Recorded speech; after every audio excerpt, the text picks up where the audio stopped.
بسم الله الرحمن الرحيم. قاف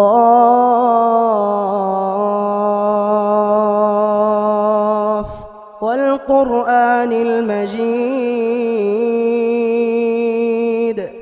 بل عجبوا أن جاءهم منذر منهم فقال الكافرون هذا شيء عجيب أإذا متنا وكنا ترابا ذلك رجع بعيد قد علمنا ما تنقص الأرض منهم وعندنا كتاب حفيظ بل كذبوا بالحق لما جاءهم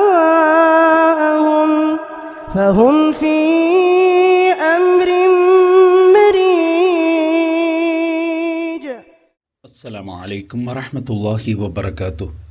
ഖുർആൻ പദം 1814 ദിവസത്തിലേക്ക് എല്ലാവരെയും ഹാർദമായി സ്വാഗതം ചെയ്യുന്നു.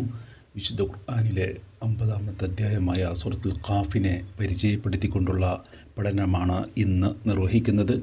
ക്ലാസ് ആരംഭിക്കുന്നതിനായി ആദരണീയനായ ഡോക്ടർ AI വിലായത്തുള്ള സാഹിബിനെ ക്ഷണിക്കുന്നു. അസ്സലാമു അലൈക്കും വറഹ്മത്തുള്ളാഹി വബറകാതുഹു. അഊദു ബില്ലാഹി മിനശ് ശൈത്വാനിർ റജീം. ബിസ്മില്ലാഹിർ റഹ്മാനിർ റഹീം. ഖാഫ് വൽ ഖുർആനിൽ മജീദ് ബൽ അജിബു അൻ ജാഅഹും മുൻദിറും മിൻഹും ഫഖാലൽ കാഫിറൂന ഹാദാ ശൈഉൻ അജീബ് أإذا متنا وكنا ترابا ذلك رجع بعيد قد علمنا ما تنقص الأرض منهم وعندنا كتاب حفيظ بل كذبوا بالحق لما جاءهم وهم في أمر مريج صدق الله العلي العظيم. സൂറത്ത് ഖാഫിന്റെ ആദ്യത്തെ ഏതാനും ആയത്തുകളാണ് ഞാൻ നിങ്ങളെ കേൾപ്പിച്ചിട്ടുള്ളത്. വിശുദ്ധ ഖുർആനിലെ 50-ാമത്തെ അധ്യായമാണ് സൂറത്ത് ഖാഫ്. സൂറത്ത് ഖാഫിന്റെ പഠനമാണ് നമ്മൾ ഇന്ന് ആരംഭിക്കുന്നത്. നബി സല്ലല്ലാഹു അലൈഹി വസല്ലമയുടെ മക്കയിലെ ജീവിത കാലഘട്ടത്തിൽ അദ്ദേഹത്തിന്റെ ദൗത്യ നിർവഹണത്തിന്റെ ഏകദേശം ആ തുടക്കഘട്ടത്തിൽ തന്നെ അവതരിച്ച ഒരു സൂറത്താണ് സൂറത്ത് ഖാഫ് എന്നാണ് മനസ്സിലാക്കപ്പെടുന്നത്. ഇതിന്റെ പേര് ഖാഫ് എന്നാണല്ലോ. അറബി ഭാഷയിലെ അറബി അക്ഷരമാലയിലെ ഒരക്ഷരമാണ് ഖാഫ്. വിശുദ്ധ ഖുർആന്റെ 29 അധ്യായങ്ങളിൽ തുടക്കത്തില് മുഖത്താഴത്തുകൾ കാണും. ഒറ്റപ്പെട്ട പരസ്പരം കൂടി ചേർന്ന് ഒരു വാക്കായി രൂപപ്പെടാത്ത വിധത്തിലുള്ള അക്ഷരങ്ങൾ. ചില സൂറത്തുകൾക്ക് ഇങ്ങനെ മുഖത്താഴത്തുകൾ വരുന്ന സൂറത്തുകൾക്ക് ചിലതൊക്കെ ആ മുഖത്താഴത്തുകളെ പരാമർശിക്കുന്ന പേരുകളാണ് നൽകപ്പെട്ടിട്ടുള്ളത്. സൂറത്ത് യാസീൻ, സൂറത്ത് തോഹ ഒക്കെ ഉദാഹരണങ്ങളാണ്. അതുപോലെ സൂറത്തിന്റെ തുടക്കത്തിലുള്ള മുഖത്താഴത്ത് പേരായി നിശ്ചയിക്കപ്പെട്ടിട്ടുള്ള ഒരു അധ്യായമാണ് സൂറത്ത് ഖാഫ്. ഖാഫ് എന്നത് അറബി അക്ഷരമാലയിലെ ഞാൻ സൂചിപ്പിച്ച ഒരു അക്ഷരമാണ്. അതിവിടെ വിശുദ്ധ ഖുർആനിലേക്ക് തന്നെ ഒരു പരാമർശം നടത്തുന്ന വിധത്തിലുള്ള ഒരു ശൈലിയിലാണ് പ്രയോഗിച്ചിരിക്കുന്നത് എന്ന് കാണാൻ പ്രയാസമില്ല. ഖാഫ് എന്ന അക്ഷരം ഉരുവിട്ടുകൊണ്ട് വൽ ഖുർആനിൽ മജീദ് എന്ന് പറഞ്ഞുകൊണ്ടാണ് ഈ സൂറത്തിന്റെ തുടക്കം. അപ്പോൾ വളരെ വ്യക്തമായും ഖാഫ് എന്നത് ഖുർആനിലേക്ക് തന്നെ സൂചന നൽകുന്നു എന്ന് നമുക്ക് അനുമാനിക്കാം. ഇതൊക്കെ നമ്മുടെ അനുമാനങ്ങളും നിഗമനങ്ങളും ഒക്കെയാണ്. മുഖത്താഴത്തുകള് സൂറത്തിന്റെ തുടക്കത്തിൽ വരുന്ന മിക്ക സന്ദർഭങ്ങളിലും അതിനെ തുടർന്ന് ഒന്നുകിൽ അള്ളാഹുവിന്റെ പ്രവാചകനെ ചേർത്ത് നിർത്തുന്ന ഒരു രീതിയിലുള്ള കാര്യം അള്ളാഹു പറയുന്നത് കാണാം. അവിടെ തന്നെയും അല്ലെങ്കിൽ പൊതുവായി എല്ലായിടങ്ങളിലും പരാമർശം വിശുദ്ധ ഖുർആനിലേക്ക് തന്നെ വരുന്നതും കാണാം. ഇതുപോലെയുള്ള അക്ഷരങ്ങൾ ചേർത്ത് വെച്ചുകൊണ്ടാണ് അള്ളാഹു സുബ്ഹാനഹു വ തആല അതിവിസ്മയകരമായ ഈ പാരായണം, അത്യത്ഭുതകരമായ ഈ വേദഗ്രന്ഥം രൂപകൽപ്പന ചെയ്തിട്ടുള്ളത്. നിങ്ങൾക്ക് പരിചിതമായ അക്ഷരങ്ങളാണ്, നിങ്ങൾക്ക് പരിചിതമായ ശബ്ദങ്ങളാണ്. അറബി ഭാഷയുടെ ഏറ്റവും പൗരാണികമായ ഘട്ടത്തിൽ, പ്രോട്ടോ അറബിക്കിന്റെ കാലഘട്ടത്തിൽ വരെ അറബി അക്ഷരമാലയിൽ ഉണ്ടായിരുന്ന അറബി ശബ്ദാവലിയിൽ ഉൾപ്പെടുന്ന ശബ്ദങ്ങളാണിവ, അക്ഷരങ്ങളാണിവ. അപ്പോ ഇതുപോലെയുള്ള അക്ഷരങ്ങള്, ഇതുപോലെയുള്ള ശബ്ദങ്ങള് ചേർത്ത് വെച്ചുകൊണ്ടാണ് നിങ്ങളുടെ ഭാഷ സംസാരിക്കുന്നതും ആ ഭാഷയിൽ പലതും എഴുതുകയും രചിക്കുകയും ഒക്കെ ചെയ്യുന്നത്. പക്ഷെ ഇതുപോലെയുള്ള ഇവിടെ കേൾപ്പിക്കപ്പെടുന്ന ആയാത്തുകൾ പോലെയുള്ള വല്ലതും നിങ്ങൾക്ക് ഇതുപോലെയുള്ള അക്ഷരങ്ങളോ ശബ്ദങ്ങളോ ചേർത്ത് വെച്ചുകൊണ്ട് സാധ്യമാണ്, നിങ്ങൾക്ക് സാധിക്കുമെങ്കിൽ അങ്ങനെ ഒരു രചന, ഒരു സൃഷ്ടി ഉണ്ടാക്കി ഒന്ന് കേൾപ്പിക്കൂ എന്ന ഒരു വെല്ലുവിളി പരോക്ഷമായിട്ട് ഈ തുടക്കാക്ഷരങ്ങളിലെ അല്ലെങ്കിൽ സൂറത്തുകളുടെ തുടക്കത്തിലുള്ള മുഖത്താഴത്തുകളിൽ അടങ്ങിയിട്ടുള്ളതായി നമുക്ക് അനുഭവപ്പെട്ടേക്കാം. വിശുദ്ധ ഖുർആനിൽ ചിലയിടങ്ങളിൽ വിശുദ്ധ ഖുർആൻ പോലെയുള്ള ഒന്ന്, അതുപോലെയുള്ള ഒരു ഗ്രന്ഥം, അതുപോലെയുള്ള ഒരു അധ്യായം, ഏതാനും ആയത്തുകളെങ്കിലും നിങ്ങൾ കൊണ്ടുവരിക എന്ന് ഇത് ദൈവികമാണ് എന്ന് വിശ്വസിക്കാത്ത ആളുകളെ വെല്ലുവിളിക്കുന്നത് നമ്മൾ കാണുകയുണ്ടായിട്ടുണ്ട്. ആ വെല്ലുവിളിയുടെ പശ്ചാത്തലത്തിൽ ഈ മുഖത്താഴത്തുകളെ ചേർത്ത് വായിക്കാൻ ശ്രമിക്കുമ്പോൾ ആ വെല്ലുവിളിയുടെ ഒരു എക്സ്റ്റൻഷനാണ്, അതിന്റെ ഒരു വിശദാംശങ്ങൾ നൽകലാണ് ഈ മുഖത്താഴത്തുകളിൽ അടങ്ങിയിട്ടുള്ളത് എന്ന് നമുക്ക് ആലോചിച്ചു നോക്കുകയൊക്കെ ചെയ്യാവുന്നതായ ഒരു കാര്യമാണ്. കാരണം അതിനെ തുടർന്ന് വിശുദ്ധ ഖുർആന്റെ മാസ്മരികതയെക്കുറിച്ച്, വിശുദ്ധ ഖുർആന്റെ ഏറ്റവും അത്ഭുതകരമായ ചില വശങ്ങളെക്കുറിച്ചാണ് എല്ലാ മുഖത്താഴത്തുകളെ തുടർന്നും പരാമർശങ്ങളെന്ന് കാണാൻ സാധിക്കും. അത് സൂറത്തുൽ ബഖറയുടെ തുടക്കത്തിലുള്ള അലിഫ് ലാം മീം എന്ന അക്ഷരങ്ങള്, അതുപോലെ മിക്കവാറും നമ്മൾ പരിശോധിക്കുകയാണെങ്കിൽ ഈ 29 സൂറത്തുകളിലും ഇതുപോലെയുള്ള ഒരു പരാമർശം വിശുദ്ധ ഖുർആനിലേക്ക് തന്നെ നടത്തുന്നത് കാണാൻ സാധിക്കും. പലയിടങ്ങളിലും അള്ളാഹുവിന്റെ പ്രവാചകനെയും പരാമർശിച്ചുകൊണ്ട് ഒന്ന് ചേർത്ത് നിർത്തുന്ന ഒരല്പം എൻഡിയർമെന്റ് കാണിക്കുന്ന ഒരു സ്വരവും ശൈലിയും തുടർന്നുള്ള അട്ടറൻസസിൽ പ്രകടമായി എന്നും വരും. പൊതുവായിട്ട് പറയുമ്പോൾ നമുക്ക് അങ്ങനെയാണ് കാര്യങ്ങളെ കാണാൻ സാധിക്കുക. ഇവിടെ നമ്മൾ ഇന്ന് പഠന വിധേയമാക്കാൻ ആരംഭിക്കുന്ന ഈ 50-ാമത്തെ അധ്യായം, 50-ാമത്തെ സൂറത്ത് 45 ആയത്തുകൾ അടങ്ങിയതാണ്. ചെറിയ ആയത്തുകളാണ്, അതുകൊണ്ട് 45 എന്നതൊരു ദീർഘമായ അധ്യായം എന്ന് സൂചിപ്പിക്കുന്ന വിധത്തിലുള്ള ആയത്തുകളുടെ എണ്ണമല്ല. ചെറിയ വാക്യങ്ങൾ അടങ്ങിയിട്ടുള്ള, ചെറിയ സൂക്തങ്ങളായ അല്ലെങ്കിൽ ചെറിയ ആയത്തുകൾ അടങ്ങിയ അധ്യായമാണ്. 45 ആയത്തുകളാണ്. വിശുദ്ധ ഖുർആന്റെ ക്രമീകരണത്തിൽ 50-ാമത്തെ സൂറത്തായിട്ടാണ് ഇത് ക്രമീകരിക്കപ്പെട്ടിരിക്കുന്നത്. അതുപോലെ ഇതിന്റെ പേര്, ഈ മുഖത്താഴത്ത് ഹാഫ് പേരായി അംഗീകരിക്കപ്പെട്ടത് പോലെ തന്നെ ശ്രദ്ധേയമായ ഒരു കാര്യം, ഇവിടെ ഖാഫ് എന്ന മുഖത്താഴത്ത് ആ അക്ഷരം, അത് തനിച്ച് തന്നെ ഒരു ആയത്തായിട്ടല്ല വെച്ചിരിക്കുന്നത്. പല വിധത്തിലും മുഖത്താഴത്തുകൾ ഖുർആനിൽ കാണാം. അലിഫ് ലാം മീം എന്ന സൂറത്തുൽ ബഖറയുടെ തുടക്കം ഒരു ആയത്ത് തന്നെയാണ്. വേറെ ഒരു സൂറത്തില് 2 ആയത്തുകൾ മുഖത്താഴത്തായിട്ട് വരുന്നുണ്ട്. 4 അക്ഷരങ്ങളോ 3 അക്ഷരങ്ങളോ ഒക്കെയുള്ള ആ മുഖത്താഴത്തുകൾ അവിടെ നമുക്കത് 2 ആയത്തുകൾ, ആദ്യം 2 അക്ഷരം, പിന്നെ 1 അക്ഷരമോ 2 അക്ഷരമോ വേറൊരായത്ത്, അങ്ങനെ 2 അക്ഷരങ്ങള് 2 ആയത്തുകൾ മുഖത്താഴത്തായിട്ട് വരുന്ന ഒരു സൂറത്തും ഖുർആനിൽ കാണാം. ഇവിടെ ഖാഫ് എന്ന മുഖത്താഴത്ത് ആദ്യത്തെ ആയത്തിന്റെ ഭാഗമാണ്.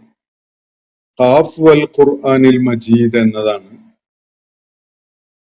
ഇവിടെ ഒരായത്ത്, ആദ്യത്തെ ആയത്ത്. അപ്പോ ഖാഫ് എന്ന ആ ആദ്യ അക്ഷരം ഈ സൂറത്തിന്റെ പേരായി നിശ്ചയിക്കപ്പെട്ടിരിക്കുന്നു എന്ന് ചുരുക്കം മനസ്സിലാക്കാം. ഞാൻ അതിന്റെ വിശദാംശങ്ങളിലേക്ക് ഇപ്പോൾ പോകുന്നില്ല. ഈ സൂറത്തിന്റെ അധ്യായ നാമം ഖാഫ് എന്നത് നമ്മൾ മനസ്സിലാക്കി. അത് ഞാൻ ഇവിടെ സൂചിപ്പിച്ച പോലെ ത്വാഹ, യാസീൻ ഒക്കെ പോലെയുള്ള സൂറത്തുകളിലെ മുഖത്താഴത്ത് പോലെ അത് തന്നെ സൂറത്തിന്റെ പേരായി അംഗീകരിക്കപ്പെട്ട വിധത്തിലാണ് ഉള്ളത്.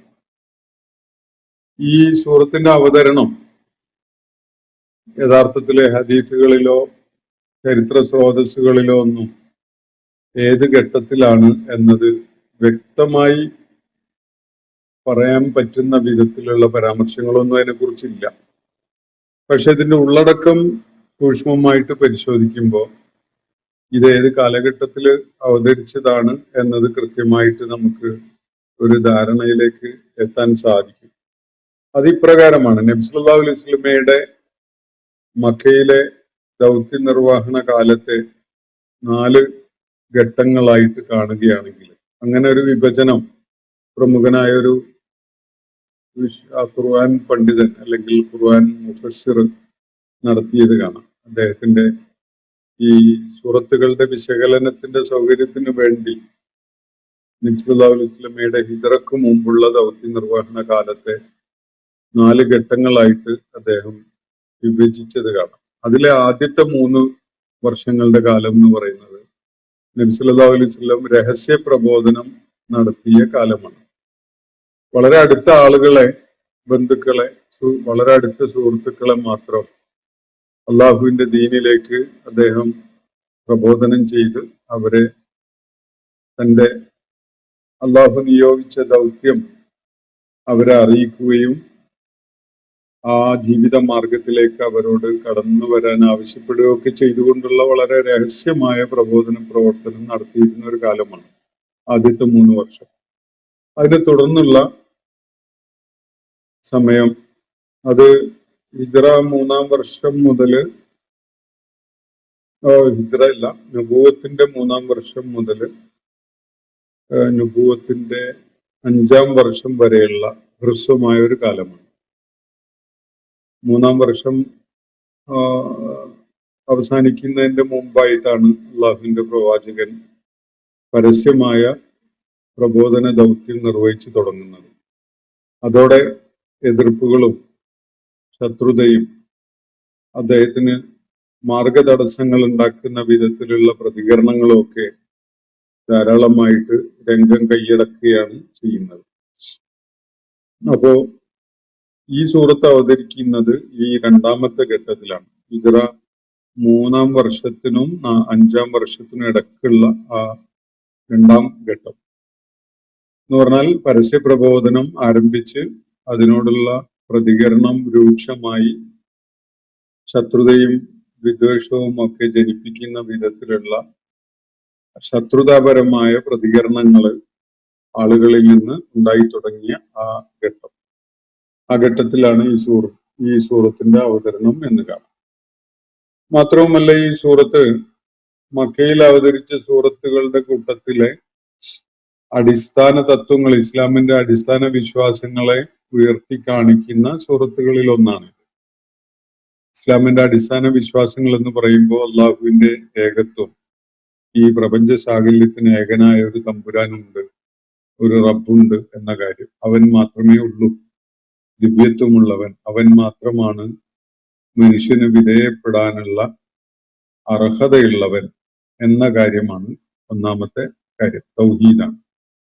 രണ്ടാമത്തത് മനുഷ്യഭാഗധേയത്തെക്കുറിച്ച് മനുഷ്യനോട് വിശദമായി സംവദിക്കുന്നതിനും കാര്യങ്ങൾ അവർക്ക് പറഞ്ഞു കൊടുക്കുന്നതിനും അവരെ മാർഗദർശനം ചെയ്യുന്നതിനുമായി അള്ളാഹു നിയോഗിച്ചയച്ച പ്രവാചകന്മാർ എന്ന പ്രതിഭാസം, പ്രവാചകത്വം എന്ന റിസാലത്ത് എന്ന വിഷയം, ഇതാണ് ഇസ്ലാമിക വിശ്വാസത്തിന്റെ രണ്ടാമത്തെ അടിത്തറ. ഇതും ആദ്യം പറഞ്ഞതും അതുപോലെ മൂന്നാമത് മരണാനന്തരം മനുഷ്യനൊരു പുനരുത്ഥാനമുണ്ട്, ജീവിതം മരണത്തോടെ അവസാനിക്കുന്നില്ല, മനുഷ്യൻ അവന്റെ പ്രവർത്തനങ്ങൾക്കൊക്കെയും അള്ളാഹുവിന്റെ മുന്നിൽ അക്കൗണ്ടബിൾ ആയിരിക്കും, അവന്റെ പ്രവർത്തനങ്ങൾ വിചാരണ ചെയ്യപ്പെടുകയും അതിന്റെ അടിസ്ഥാനത്തിൽ അവന് ശിക്ഷകൾ നിർണയിക്കപ്പെടുകയും ചെയ്യും എന്ന വിശ്വാസമാണ് ആഖിറത്തിലുള്ള വിശ്വാസം. ഈ മൂന്ന് സംഗതികളും മക്കയിലെ അഭിസംബോധിതരായ ആളുകളെ സംബന്ധിച്ചിടത്തോളം അങ്ങേയറ്റം ഡിസ്റ്റർബിംഗ് ആയിട്ട് അവരെ അസ്വസ്ഥപ്പെടുത്തുന്ന കാര്യങ്ങളായിരുന്നു. അള്ളാഹുവിന്റെ ഏകത്വം എന്നത് അവരുടെ നിത്യജീവിതത്തിൽ തന്നെയുള്ള ഒരു വലിയ കടന്നുകയറ്റമായിട്ടാണ് അവർക്ക് അനുഭവപ്പെടുന്നത്. അവര് ഇടത്തോട്ടും വലത്തോട്ടും തിരിയുമ്പോൾ, ഒരു യാത്ര പുറപ്പെടുമ്പോൾ, നിർണായകമായ ഒരു കാര്യം ജീവിതത്തിൽ ചെയ്യുകയോ സ്വീകരിക്കുകയോ ഒക്കെ ചെയ്യുമ്പോൾ ഇതൊക്കെയും അവരുടെ ഇഷ്ടവിഗ്രഹങ്ങളുമായി കൂടിയാലോചിച്ചുകൊണ്ട് ഇഷ്ടവിഗ്രഹങ്ങളോട് താല്പര്യവും പ്രീതിയും തേടിക്കൊണ്ടൊക്കെയാണ് അവര് ജീവിച്ചു പോന്നിരുന്നത്. ആ ഒരു സംഗതിക്ക് തന്നെയാണ് മാരകമായ പരിക്കേൽപ്പിച്ചുകൊണ്ട് ഏകദൈവ വിശ്വാസം അള്ളാഹുവിന്റെ പ്രവാചകൻ മുഖേന അവരെ അള്ളാഹു കേൾപ്പിക്കുന്നത്. അത് തന്നെ അവർക്ക് ആഴത്തിലുള്ള അസ്വസ്ഥത അനുഭവപ്പെടാൻ മതിയായ കാരണമായിരുന്നു. മറ്റൊന്ന്, തങ്ങളുടെ തന്നെ കൂട്ടത്തിൽപ്പെട്ട ഒരു സാധാരണ മനുഷ്യൻ, അവർക്ക് അറിയുന്ന ഒരാണിന്റെയും പെണ്ണിന്റെയും മകൻ താൻ ദൈവത്തിന്റെ ദൂതനാണ് എന്ന് പറഞ്ഞുകൊണ്ട് തങ്ങളുടെ ഇടയിൽ കാര്യങ്ങൾ വിശദീകരിച്ചുകൊണ്ട് സംസാരിക്കുക എന്നത് അവർക്ക് തീർത്തും അൺആക്സെപ്റ്റബിൾ ആയിട്ടുള്ള അസ്വീകാര്യമായ ഒരു സംഗതിയായിരുന്നു.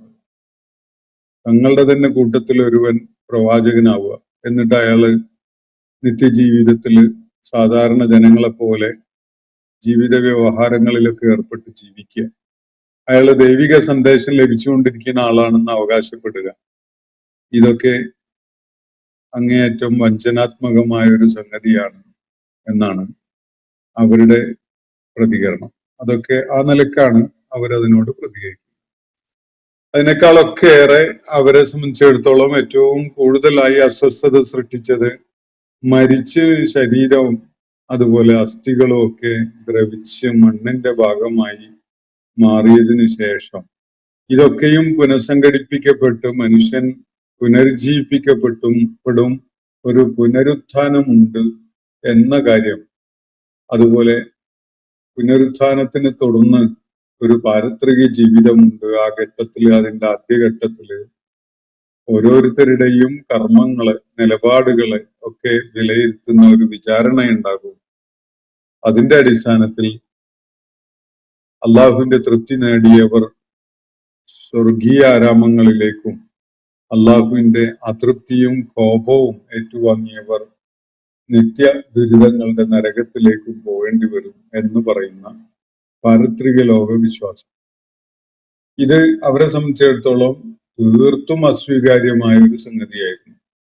നമ്മുടെ ഈ ഐഹിക ലോകത്ത് നമ്മൾ ജീവിച്ചുകൊണ്ടിരിക്കുന്ന ഒരു ജീവിതമല്ലാതെ മറ്റൊന്നില്ല, നമ്മൾ ഒന്നിനും ആരുടെ മുന്നിലും അക്കൗണ്ടബിൾ ആവുന്നില്ല, അതൊക്കെ ഇവിടെ തന്നെ തീരും എന്ന് പറഞ്ഞുകൊണ്ടിരിക്കുന്ന ആളുകളാണ് മക്കയിലെ ആ ഘട്ടത്തിലെ ആളുകൾ, അഭിസംബോധിതര്.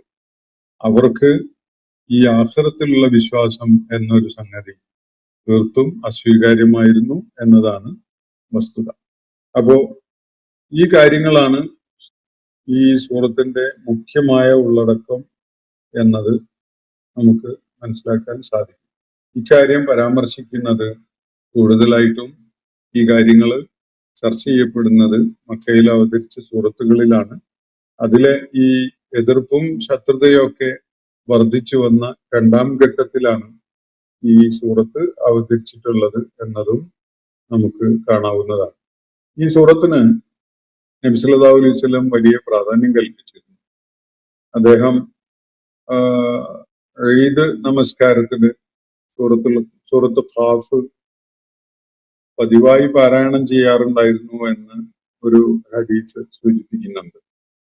അതുപോലെ ജുമാ നമസ്കാരത്തില് ഈ സൂറത്ത് അള്ളാഹുവിന്റെ പ്രവാചകൻ ആവർത്തിച്ച് പാരായണം ചെയ്തിരുന്നു എന്നതും, അതായത് പല ജുമാകളിലായിട്ട് ഈ സൂറത്ത് ഉച്ചത്തിൽ പാരായണം ചെയ്തിരുന്നു. ഈ സൂറത്തിന്റെ ഉള്ളടക്കത്തിന്റെ പ്രാധാന്യം കാരണമായി അത് ജനങ്ങളെ ആവർത്തിച്ച് കേൾപ്പിക്കാൻ അള്ളാഹുവിന്റെ പ്രവാചകൻ ഇഷ്ടപ്പെട്ടിരുന്നു എന്നതുമാണ് ഹദീസുകളുടെ സൂചനകളിൽ നിന്ന് മനസ്സിലാക്കാൻ പറ്റുന്നത്.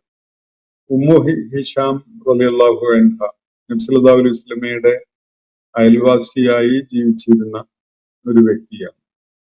അവര് പറയുന്നത് നബി സല്ലല്ലാഹു അലൈഹി വസല്ലം ജുമാ വേളകളിലും ഈദ് സന്ദർഭങ്ങളിലും ഒക്കെ ഈ സൂറത്ത് ഉച്ചത്തിൽ പാരായണം ചെയ്യുന്നത് കേട്ടുകൊണ്ടാണ് ഞാനത് മനഃപ്പാഠമാക്കുകയുണ്ടായത് എന്നാണ്.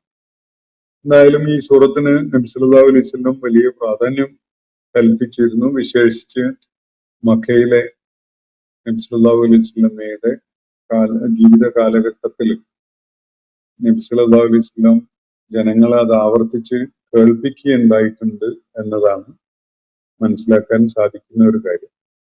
ഇതിലെ മുഖ്യമായ വിഷയം ആഖിറത്താണ്, പാരത്രിക ജീവിതം എന്ന വിഷയമാണ്. അതിന്റെ യുക്തിപരതയും സ്വീകാര്യതയും അതിന്റെ അനിവാര്യതയും ഒക്കെ ബോധ്യപ്പെടുത്തുന്നതാണ് ഇതിലെ മിക്ക ആയത്തുകളും.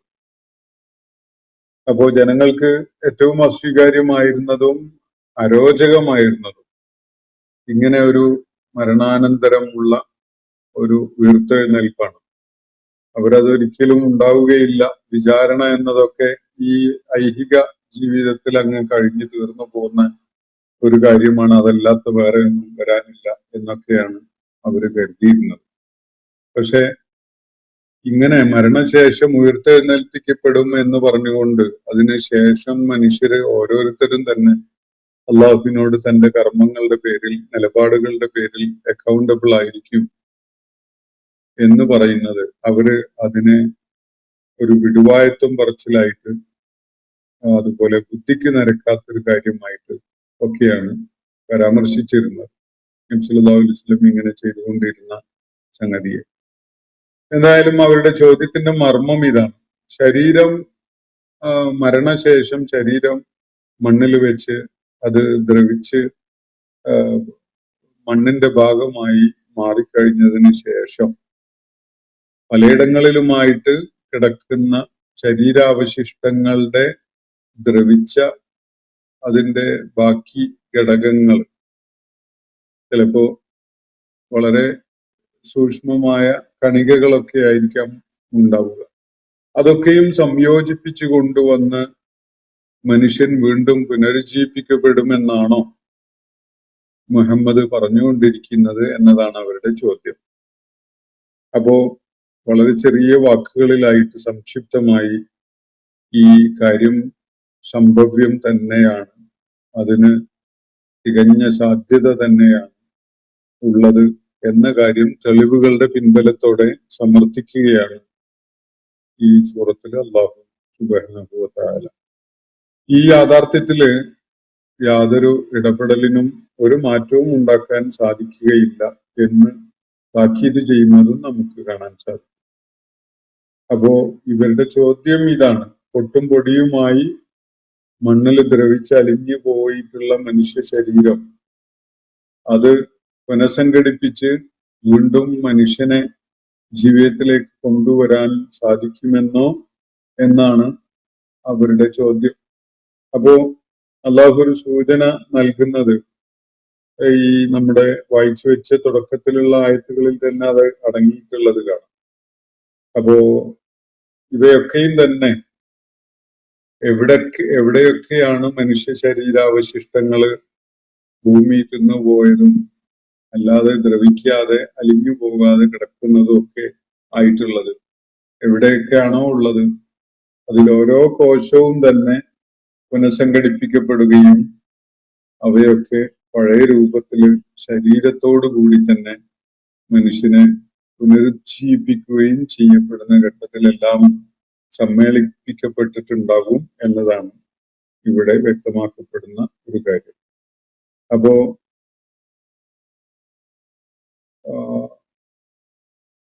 മനുഷ്യൻ തികഞ്ഞ ബോധത്തോടു കൂടി ഉൾക്കൊള്ളേണ്ട ഒരു സംഗതി, അവന്റെ വാക്കും പ്രവൃത്തിയും ഒക്കെ അള്ളാഹു സൂക്ഷ്മമായിട്ട് അറിയുന്നുണ്ട്.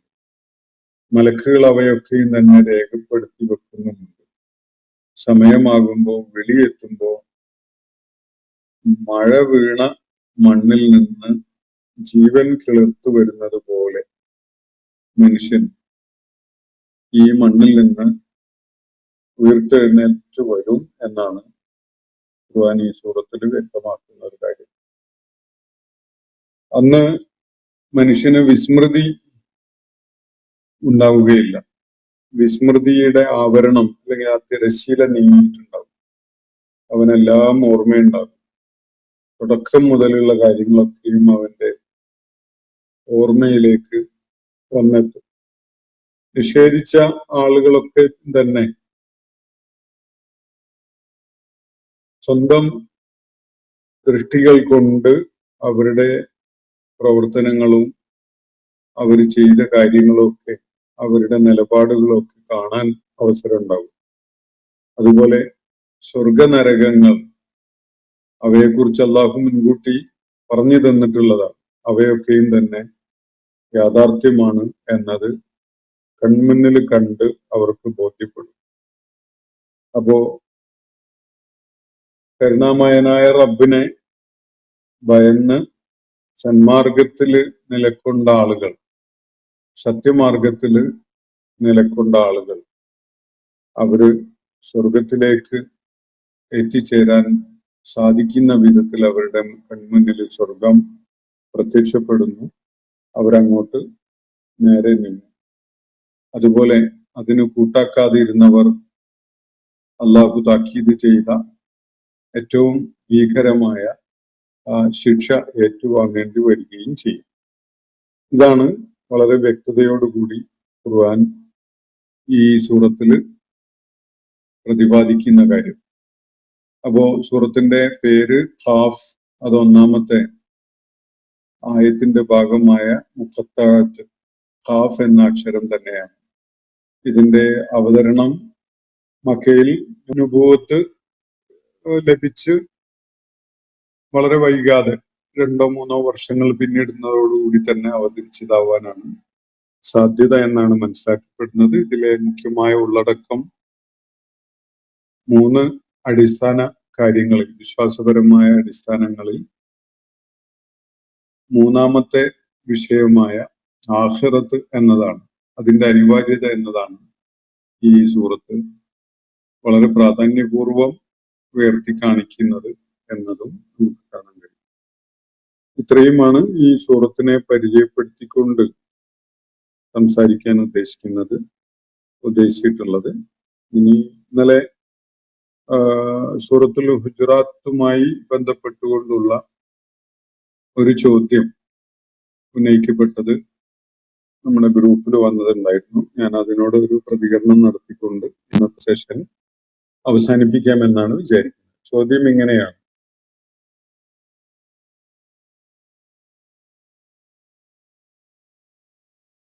മുസ്ലിങ്ങളുടെ സ്വഭാവ ശാക്തീകരണവുമായി ബന്ധപ്പെട്ട് ഈ സൂറത്തിൽ അടങ്ങിയ ആയത്തുകൾ മുസ്ലിങ്ങളിൽ അഭിപ്രായ വ്യത്യാസങ്ങൾ ഉണ്ടായാൽ സ്വീകരിക്കേണ്ട നടപടികളെ കുറിച്ച് വ്യക്തമായും പരാമർശിക്കുന്നുണ്ടല്ലോ. നബി സല്ലല്ലാഹു അലൈഹി വസല്ലമയും 4 ഖലീഫമാരുടെയും വഫാത്തിന് ശേഷം മുസ്ലിങ്ങളിലുണ്ടായ ഒരു അഭിപ്രായ വ്യത്യാസത്തിന്റെ പേരിലാണല്ലോ കർബല യുദ്ധം അരങ്ങേറിയത്. ആ സാഹചര്യത്തിൽ ഈ ആയത്തുകൾ അവരിൽ സ്വാധീനം ചെലുത്താത്തത് എന്തുകൊണ്ടാണ് എന്നതാണ്. അപ്പോ കർബല യുദ്ധത്തിന്റെ ആ പശ്ചാത്തലത്തെ ഉദ്ദേശിച്ചുകൊണ്ടാണ്, അല്ലെങ്കിൽ ആ സംഭവ വികാസങ്ങളെ പരാമർശിച്ചുകൊണ്ടാണ് ഈ ചോദ്യം. ഈ സൂറത്തുൽ ഹുജറാത്തിലെ മുസ്ലിം സമൂഹത്തില് രൂപപ്പെട്ടു വരാനിടയുള്ള സംഘർഷാവസ്ഥയെ എങ്ങനെ പരിഹരിക്കണം എന്ന നിർദ്ദേശം നൽകപ്പെട്ടത് നമ്മൾ അതില് വിശദമായിട്ട് കാണുകയുണ്ടായി. രണ്ട് സംഘങ്ങള് പരസ്പരം പോരടിക്കുന്ന ഒരവസ്ഥയിലേക്ക് എത്തുകയാണെങ്കിൽ എന്ത് ചെയ്യണം എന്നത് അള്ളാഹു അവിടെ വ്യക്തമായിട്ടും നിർദ്ദേശിക്കുകയാണ്. അപ്പൊ ഈ സംഗതിയുടെ അടിസ്ഥാനത്തിൽ എന്തുകൊണ്ട് ഈ ഭിന്നതയുടെ ആ സാഹചര്യത്തെ നേരിടുകയുണ്ടായില്ല എന്നതാണ് ചോദ്യം. അപ്പൊ അതിൽ മനസ്സിലാക്കേണ്ട ഒരു സംഗതി, നമ്മള് ഈ വിഷയവുമായി ബന്ധപ്പെട്ടുകൊണ്ട് ഈ ഖുലഫാഉർ റാഷിദുകളുടെ കാലത്തോ അതിന് ശേഷമോ, ഇപ്പൊ കർബല സംഭവം ഖുലഫാഉർ റാഷിദുകളുടെ കാലം പിന്നിട്ടതിന് ഉടനെയാണ്. അപ്പൊ ഈ സംഭവങ്ങള് വിലയിരുത്തുമ്പോൾ നമ്മളെ അത് ബാധിക്കാത്ത വിധത്തിലുള്ള ഒരു സൂക്ഷ്മത നമ്മൾ കാണിക്കൽ ഒരു ആവശ്യമാണ് എന്ന് തുടക്കത്തിൽ പറയുകയാണ്. മനസ്സിലാക്കേണ്ട ഒരു കാര്യം, ജീവിതം പടച്ച തമ്പുരാൻ ആസൂത്രണം ചെയ്തിട്ടുള്ളത് ഒരു പരീക്ഷണം എന്ന നിലക്കാണ്, ഒരു ബലാ എന്ന നിലക്കാണ്. അതില് ഇപ്പോ നമ്മുടെ ഇസ്ലാമിനെ ഒരു യൂണിറ്റ് ആയിട്ട് കാണുകയാണെങ്കിൽ, ഇസ്ലാമിന്റെ തുടക്കകാലത്തുള്ളവർക്ക് വളരെ വൈവിധ്യമുള്ള വിധത്തിലുള്ള കടുത്ത പരീക്ഷണങ്ങൾ നേരിടേണ്ടി വന്നിട്ടുണ്ട്. അപ്പോ ആദ്യഘട്ടത്തിൽ മക്കയിൽ ഇസ്ലാം സ്വീകരിച്ച ആളുകൾ നേരിട്ട പീഡനങ്ങളും അക്രമങ്ങളും ഒക്കെ എല്ലാവർക്കും അറിയുന്ന സംഗതിയാണ്. മക്ക ഫത്ഹില് എന്ന് പറഞ്ഞാൽ ഏകദേശം 23 വർഷക്കാലം പിന്നിട്ടതിന് ശേഷം, അല്ലെങ്കിൽ ആ വിജയഘട്ടത്തില് ഇസ്ലാമിലേക്ക് കടന്നു വന്ന ആളുകള് ഇസ്ലാമിന്റെ ഏറ്റവും അനുകൂലമായ സാഹചര്യം ആ ഭൂപ്രദേശത്ത് ഉടലെടുത്തതിന് ശേഷം ഇസ്ലാമിലേക്ക് എത്തിയ ആളുകളാണല്ലോ. ആ ആളുകൾക്ക് അങ്ങനെയുള്ള കടുത്ത പരീക്ഷണങ്ങള് നേരിടേണ്ടി വരുന്നില്ല എന്നൊരു അവസ്ഥയുണ്ട്. അപ്പോ ഒരിക്കൽ സത്യവും നീതിയും ധർമ്മവും സ്ഥാപിതമായി കഴിഞ്ഞാൽ അത് എല്ലാ കാലത്തും അങ്ങനെ സുരക്ഷിതമായി ഇൻടാക്റ്റായി അപകടപ്പെടാതെ നിലനിൽക്കും എന്നതായിരുന്നു അവസ്ഥയെങ്കിൽ യഥാർത്ഥത്തിൽ ആളുകൾക്കിടയിൽ ആളുകളുടെ ഈമാൻ പരീക്ഷിക്കപ്പെടുന്ന സാഹചര്യങ്ങൾ ഏറെയൊന്നും ഉണ്ടാവുന്നില്ല.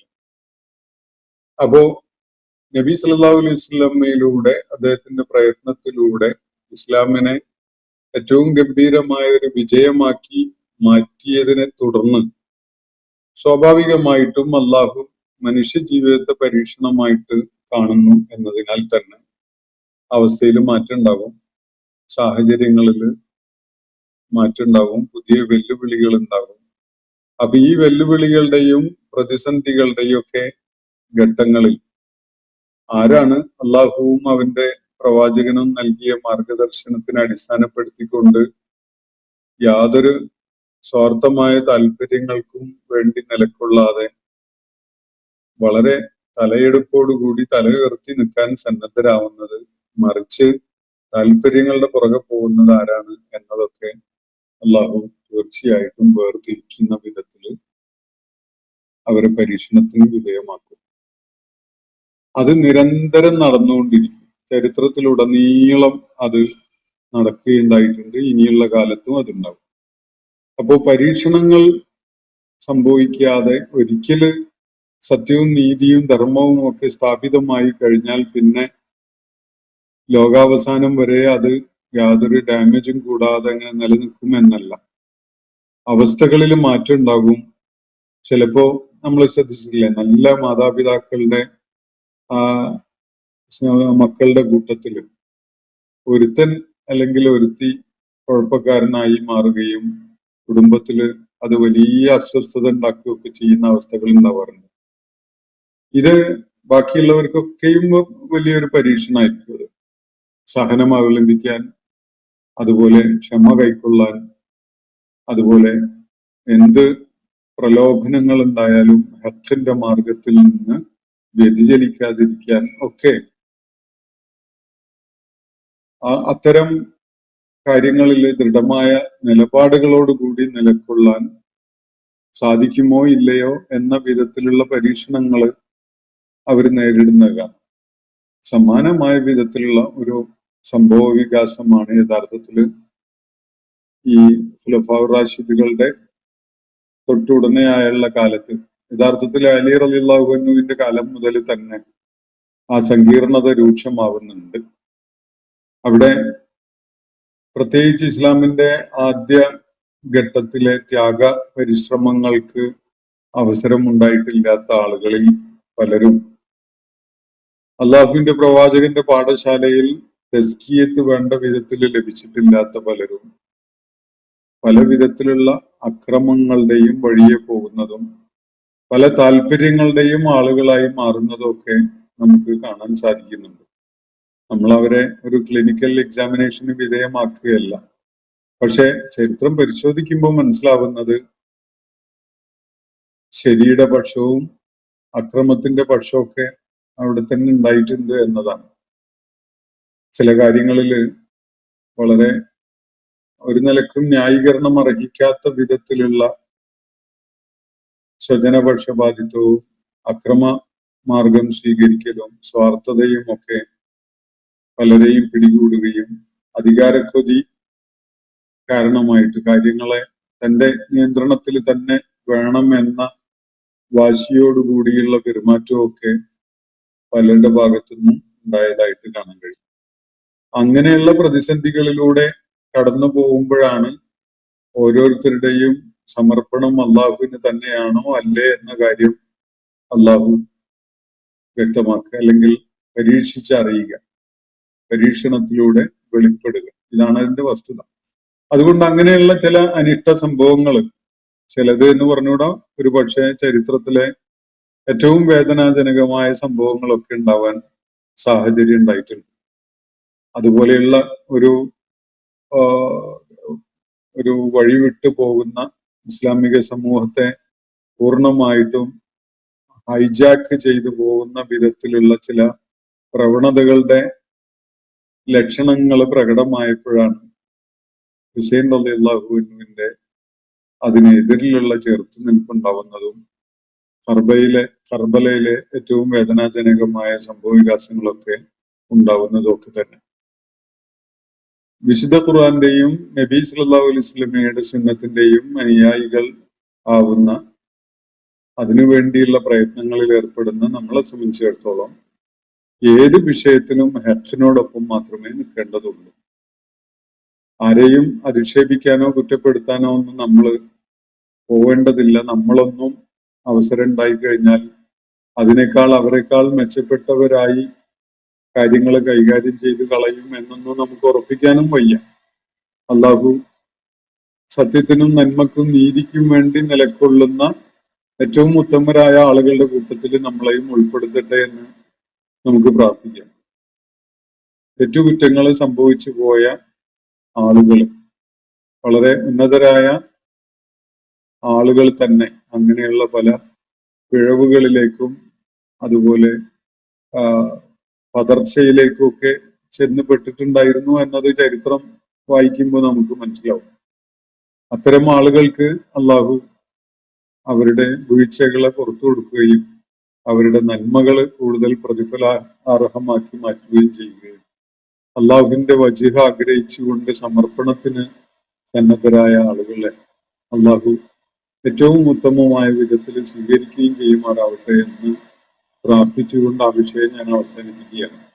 അപ്പൊ അതിന്റെ മർമ്മം ഇതാണ്: അള്ളാഹുവിന്റെ നിർദ്ദേശവും അള്ളാഹുവിന്റെ വ്യക്തമായ മാർഗദർശനവും ഒക്കെ ഉണ്ടെങ്കിൽ പോലും മനുഷ്യന്റെ അകത്ത് കിടക്കുന്ന ചില ചപലതകള് അവനെ ആ ദൈവിക മാർഗദർശനത്തെയും ഉപദേശങ്ങളെയും ഒക്കെ അവഗണിച്ച് പല താല്പര്യങ്ങളുടെയും പുറകെ പോകാൻ പ്രേരിപ്പിക്കുന്നു എന്നതാണ് വസ്തുത. അത് തന്നെയാണ് അള്ളാഹു സുബ്ഹാനഹു വ തആല പരീക്ഷിച്ചറിയുന്നത്. അപ്പോ ഈ കാര്യം മാത്രം ഇത് സംബന്ധമായി സൂചിപ്പിച്ചുകൊണ്ട് അവസാനിപ്പിക്കുകയാണ്. വാഖിറു ദഅ്വാന അനിൽ ഹംദുലില്ലാഹി റബ്ബിൽ ആലമീൻ. അസ്സലാമു അലൈക്കും വറഹ്മത്തുള്ളാഹി വബറകാതുഹു. ഇന്നത്തെ ഖുർആൻ പദം ഇവിടെ സമാപിക്കുന്നു. ഖുർആൻ പഠനത്തിൽ പങ്കെടുത്ത എല്ലാവർക്കും അല്ലാഹു അർഹമായ പ്രതിഫലം നൽകി അനുഗ്രഹിക്കട്ടെ. വആഖിർ ദഅവാനാ അനിൽ ഹംദുലില്ലാഹി റബ്ബിൽ ആലമീൻ. അസ്സലാമു അലൈക്കും വറഹ്മത്തുള്ളാഹി വബറകാതുഹു.